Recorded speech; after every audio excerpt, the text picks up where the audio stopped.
it's Kevin Mayo, and today we're drinking Stony Creek Double Ruffled.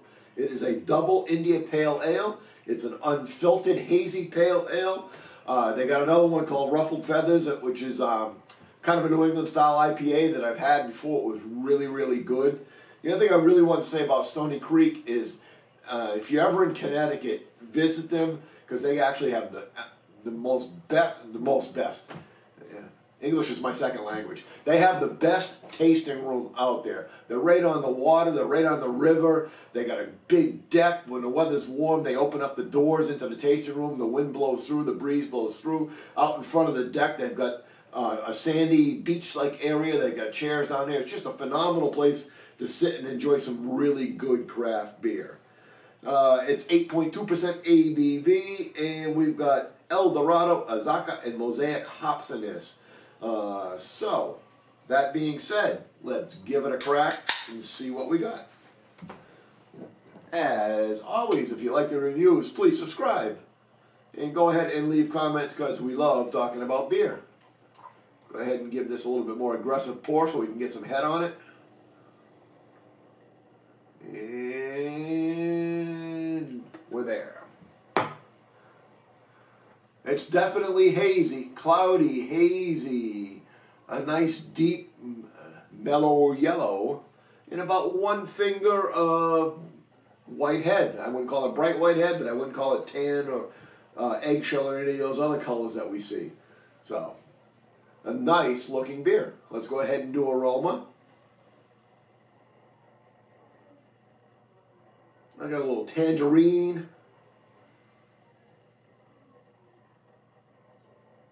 A little orange juice.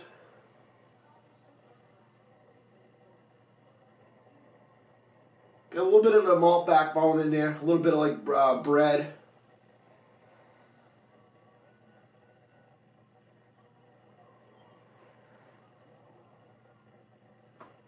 Let's go ahead and do the taste.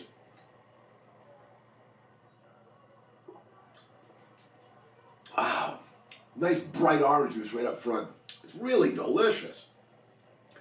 Really delicious. It's got that, I said, that juice bomb thing going on, but in a nice subdued way. It's not overpowering you. It's really that nice mouthfeel, that smooth mouthfeel, that mellow tasting mouthfeel. Wow. This is a home run. This is, I mean, this is going to compete with any of the other New England style IPAs out there. It does get a little bit bitter at the back end as I'm sitting here talking, and the flavor profile builds a little bit. It does finish a little bit more bitter than some of the other ones.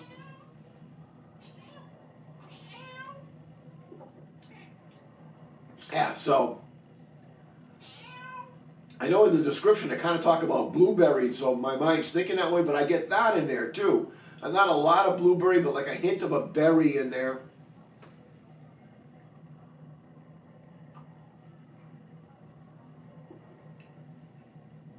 Yeah, so orange juice, like a little berry hint in there.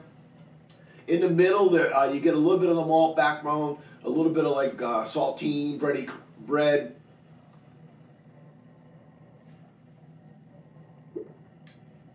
You get that nice bitter at the back end, so it's not overly sweet. So this is just a phenomenal. This is a home run all the way. This is really, really, this is a great beer. I don't know if it's going to be an ongoing one that they're going to be making all the time, or if it's going to be a special. The only thing I wish they would do is I wish they would date the can. More and more, you really find out how much difference freshness can make on the IPAs. It can make a huge difference. I had a Maine lunch the other day, and I was like, eh. And I love Maine lunch. It's one of my favorite beers of all time. But anyway, that's not talking about this beer, because I love this beer too.